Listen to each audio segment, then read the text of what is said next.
Malam turun perlahan seperti kain gelap yang disampirkan di langit. Lampu kamar menyala redup. Suara kendaraan makin jarang terdengar. Udara terasa sedikit lebih dingin, lebih tenang. Kita akhirnya berhenti. Setelah seharian berjalan, berbicara, merespons, menyelesaikan hal-hal kecil yang tak ada habisnya. Tubuh lelah, bahu terasa berat, mata ingin terpejam. Semua tampak sederhana. Rebah, tarik selimut, pejamkan mata. Namun justru ketika tubuh ingin istirahat, pikiran mulai aktif. Percakapan tadi siang diputar ulang. Nada suara yang terasa aneh tiba-tiba dianalisis. Pesan yang belum dibalas terasa mendesak.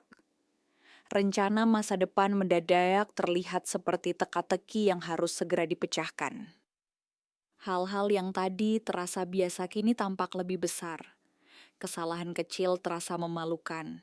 Kemungkinan buruk terasa nyata. Seolah malam memberi sorotan pada sudut-sudut pikiran yang biasanya tersembunyi. Kenapa overthinking hampir selalu munculnya malam hari? Kenapa jarang datang saat kita sibuk bekerja? Kenapa justru hadir ketika dunia sudah sunyi? Apakah malam membuat pikiran lebih jujur atau lebih sensitif? Apakah sunyi memperbesar suara di dalam kepala? Atau selama ini kita hanya terlalu ramai untuk mendengarnya? Ada sesuatu tentang malam yang terasa intim, seperti ruang pribadi yang tak bisa kita bagi dengan siapapun. Dan di ruang itulah pikiran seperti menemukan keberanian untuk berbicara. Siang hari adalah waktu bergerak. Kita bereaksi terhadap dunia. Ada jadwal, target, percakapan, notifikasi. Otak kita fokus pada hal-hal yang konkret dan mendesak. Dalam kondisi itu, pikiran bekerja secara terarah. Ia memilih mana yang penting dan mengabaikan sisanya. Tidak banyak ruang untuk merenung terlalu dalam. Namun ketika malam tiba, ritme berubah. Rangsangan dari luar menurun drastis. Tidak ada lagi tuntutan segera. Tubuh mulai melambat, tapi pikiran belum tentu ikut tenang. Secara biologis, tubuh mempersiapkan diri untuk tidur. Suhu tubuh turun, hormon tidur meningkat, detak jantung melambat. Namun kesadaran masih aktif. Dan dalam keheningan itu, aktivitas mental menjadi lebih terasa. Bayangkan sebuah ruangan yang siang hari penuh kebisingan. Ada orang berbicara, mesin bekerja, pintu terbuka dan tertutup. Lalu tiba-tiba semua berhenti. Suara kecil yang sebelumnya tak terdengar kini menjadi jelas. Overthinking seringkali seperti suara kecil itu. Ia sudah ada sejak siang. Hanya saja tertutup oleh kesibukan. Malam membuatnya terdengar lebih keras. Selain sunyi, ada faktor kelelahan mental. Sepanjang hari kita membuat banyak keputusan, dari yang besar hingga yang sepele. Setiap keputusan menguras sedikit energi kognitif. Di malam hari, energi itu menipis. Kemampuan untuk mengatur pikiran dan emosi menjadi lebih lemah. Hal yang biasanya bisa kita lepaskan dengan mudah, kini terasa sulit untuk diabaikan. Kita menjadi lebih rentan terhadap skenario negatif. Pikiran cenderung fokus pada kemungkinan buruk sebagai bentuk antisipasi. Seolah dengan memikirkan yang terburuk, kita bisa merasa lebih siap.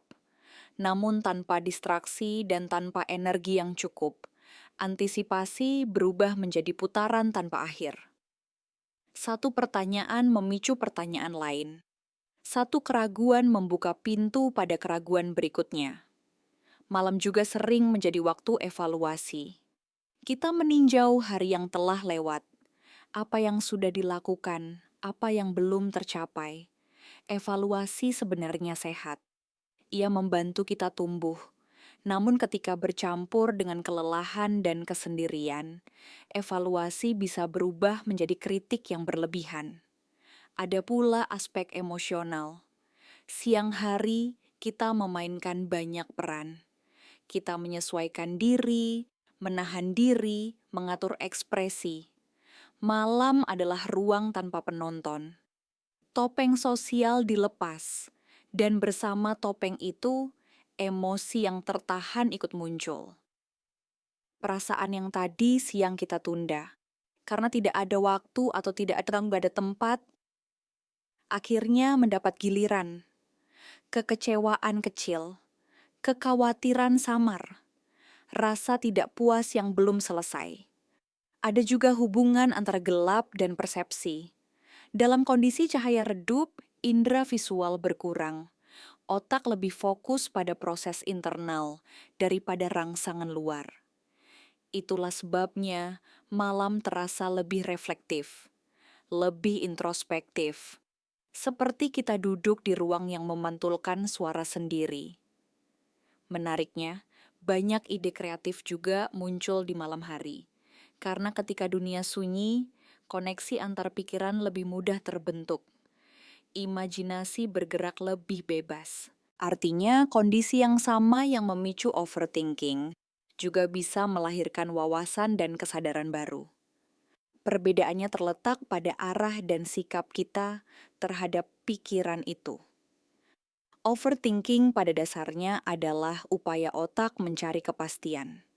Ia mencoba memahami, mengantisipasi, dan mengendalikan. Namun hidup tidak selalu bisa diprediksi, dan disitulah kecemasan tumbuh.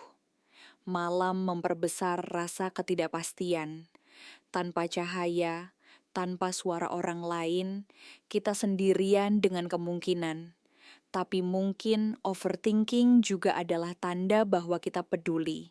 Peduli pada masa depan, peduli pada hubungan, peduli pada diri sendiri. Masalahnya bukan pada kepedulian itu, melainkan pada cara kita terjebak di dalamnya. Kita lupa bahwa pikiran hanyalah alat, bukan seluruh kenyataan.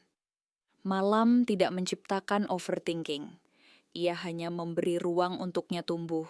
Siang hari kita sibuk merespons dunia. Malam hari kita dihadapkan pada diri sendiri. Dan pertemuan itu tidak selalu nyaman. Namun mungkin di balik kegelisahan itu ada pesan yang lembut, bahwa ada hal yang perlu diperhatikan, ada perasaan yang belum selesai. Tidak semua pikiran harus dipercaya, tidak semua skenario perlu dikejar. Beberapa hanya perlu diamati, lalu dilepaskan.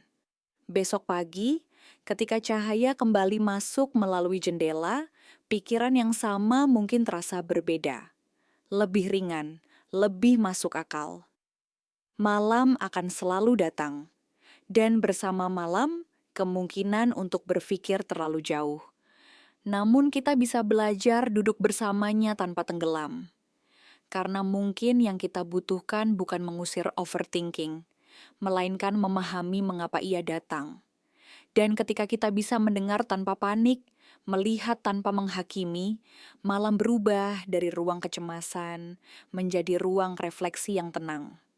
Jadi saat pikiran mulai ramai di tengah sunyi, mungkin itu bukan sekadar gangguan. Mungkin itu adalah undangan untuk mengenal diri sedikit lebih dalam, di bawah cahaya lampu yang redup, di antara dunia yang sedang beristirahat.